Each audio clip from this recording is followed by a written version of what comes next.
Hey everyone, Tim Schofield here, and Realme just unveiled a phone with a 7,000 milliamp hour battery, which is crazy to me. This is the GT7, and Realme is calling it the 2025 flagship killer. I know this is a bit of a teaser, but this is the Dream Edition as well, with a partnership with Aston Martin, and this video is coming very soon. I promise, very soon, so subscribe so you're notified when it goes live. On top of that battery, you get 120 watts of charging, plus the MediaTek Dimensity 9400E chipset as well, all at a price that, again, is a flagship killer because it's priced so low. There's a lot more flagship specs to expect out of the GT7, so let's dive into it from Realme, the GT7. We'll take a quick look at what comes in the box, and then, of course, get some hands-on with this phone. And again, subscribe. I will unbox that very soon. Let's get started. Here's the GT7 from Realme with AI and also some specs on the back, notably 6,000 nits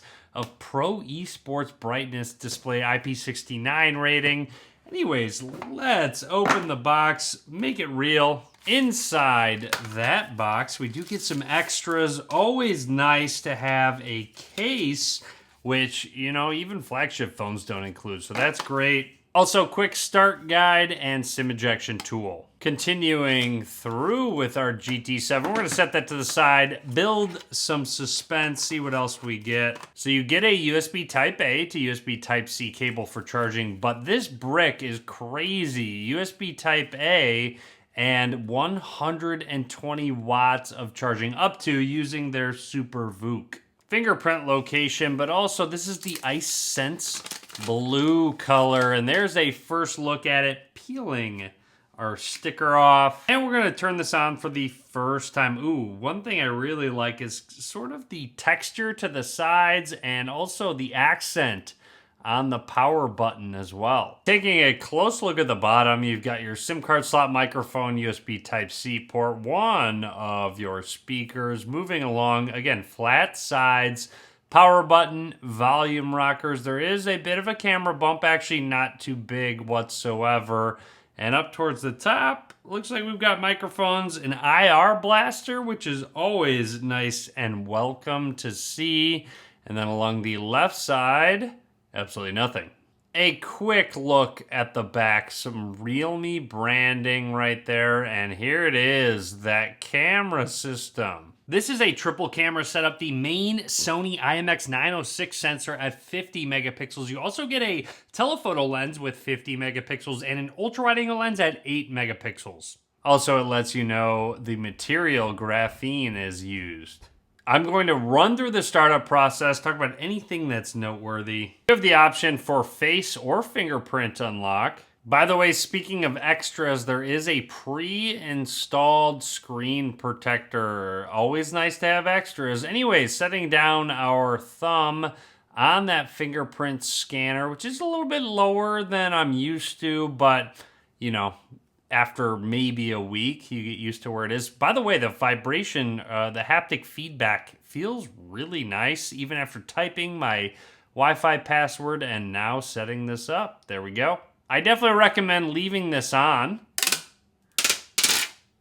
We are ready to go with the Realme UI on top of Android, and here it is, the brand new GT7. You have the option between split and classic with notifications and quick settings. I prefer classic, so when you swipe down, you get some quick settings plus your notifications showing. It's up to you how you want to handle it.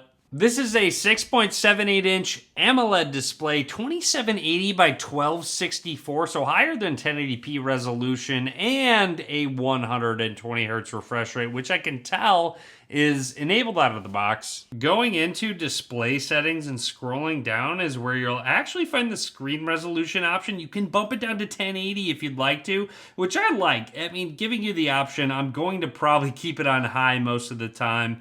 But also the refresh rates on auto, which I usually keep it at. You can bump it down to 60 hertz if you'd like to, save battery life, or force 120 hertz. And there's even an app specific. So if you want, you know, AI Studio to only have 60 hertz or 90 hertz, you can do so. Very quickly, let's test out that in-display fingerprint scanner. Setting our thumb down seems to be very quick without the screen protector on. Obviously, I peeled that off, but even with the display off, it seems to work just fine. Very quick and accurate. Opening the camera app, you get an option of light and shadow and bright and vivid, or just the original. So it's up to you if you want more vivid colors or not.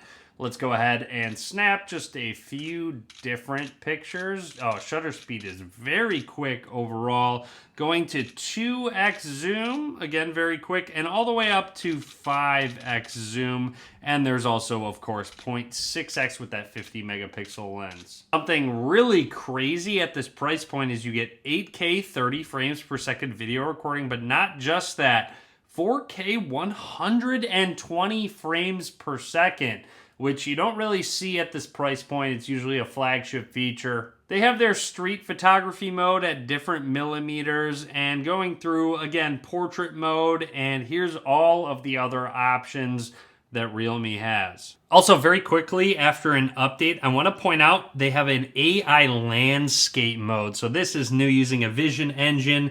It will have, it'll remove haze and fog for a more natural landscape look and feel to it. So this is all using AI as well for composing your shots. There are built-in air gestures without even touching your phone. You can answer or mute incoming calls, and even air scroll. You can scroll through, again, without touching your phone. Something I'm really excited about is the AI planner. To tap to activate the AI planner on the back of the phone and auto create events. I don't know if this is actually gonna work. There's a concert coming up, but if I double tap the back of the phone, okay, so it does recognize that action. It doesn't seem like it actually added it to my calendar, but what it will do is recognize screen content and add it to that calendar.